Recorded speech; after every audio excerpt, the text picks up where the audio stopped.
Hi, everybody. Welcome to topic 10. We are now on the other side of the midterm, second half of the semester, so to speak, although it's a little bit less than half. And so we start talking about humans in systems, primarily concerned with the physical aspects of humans fitting in systems. So while the first half, a little more cognitive human factors, this is a little more physical human factors. But this topic 10, kind of transcends the two because there are cognitive aspects that go into producing a physical movement. And so motor skills are a cognitive and physical output. And so when we're very skilled, like Simone Biles here, we can do amazing things with our body, coordinated fashion. All right, so the first subtopic on this, we're just going to give a few definitions. These are terms where if you really start talking about people and body postures and movements, you ought to know some of these basic terms. And I don't go through everything you need to know anatomically, but there's a few key things. So first of all, the concept of flexion or extension. These are basically contractions and releasing of our various joint angles. So, you know, my elbow, this is flexion, this is extension. From my wrist, flexion, extension, right? Same, you know, knee, leg, you can see in the diagram there. And fingers, right? So flexion, extension. And so hyperextension, and some of you are cringing when you read that term from an old, you know, high school soccer injury or something. But hyperextension is a common, you know, orthopedic sort of, well, an injury that may need to send you to an orthopedist. So hyperextension is you're extending past the point where the joint is intended. So yeah, I'm not going to do that, but that can lead to injury. All right. Abduction and adduction means going away from abduction. I'm getting abducted by aliens, right? Getting taken away, moving away from the midline of the body.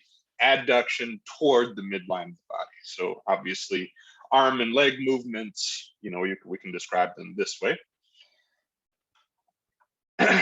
Rotation. So our major four limbs can rotate. This is called a medial rotation toward the inline of the body, going inward towards me, or lateral, going outward. I know you can't see my arms, outward away from the body. Circumduction is like when you're doing your shoulder exercises, right? So it's sweeping out in a cone or a circular sort of motion. I can do that with my leg too, obviously. All right. So yeah, so lateral again, moving out away, medial moving toward the midline there. Oh, good.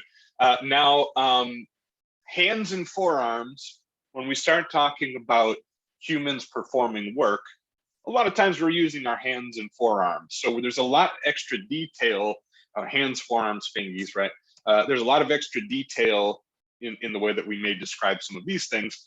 So palms up and forearms up in a, you know, supine sort of posture versus pronation, or I'm in a pronated stance or prone position for my forearms and hands.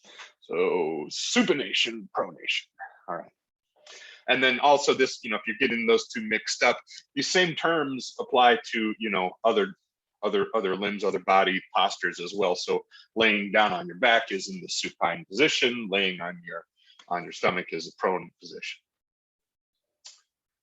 All right. So the reason we want to know these basic terms, and there's more of them too, and you can find more if you need to find them, is just like you know, good old military standard 1472H here.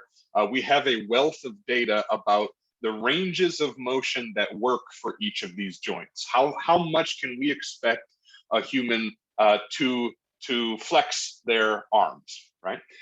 Or, you know, basic ranges of motion that we can assume in our designs of mechanical, physical elements that the human may have to interact with. So if you go to 5.8.4.3, there are some, some nice text that describes things you should and shouldn't do, or how to define the various things. But really, to me, the main value is this table here, and then the accompanying graphic that helps you link. Well, what are we talking about here with medial rotation of the shoulder?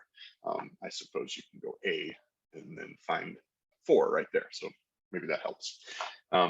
Okay, so short and sweet. That is why we're introducing all of these basic movement terms, because you can then look them up in the military standard there.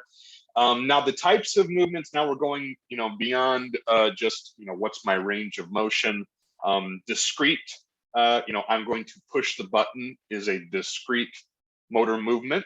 There are repetitive motor movements. I'm going to do, I'm going to keep hitting this feedback over and over.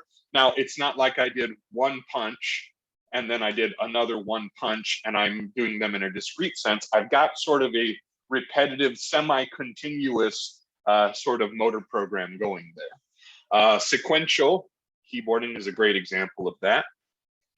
Continuous control, so we're providing input in all as continuously as we can. So we're receiving perceptual sensory feedback, and we're adjusting our motor control program to basically maintain the state of the system. So continuous, like if I'm steering a car, I'm continuously monitoring where I am and adjusting. And then static positioning, I did some of these this morning. Planks, and so also pushing against the wall, that would be a good example of I'm exerting force, I am engaging my muscles, but I am not producing work in the form of moving anything. So yeah, I guess there is work. I mean, in the physics sense, work requires force over distance. There's no distance going on here, but I'm certainly exerting force. All right, so basic definitions complete. Thank you.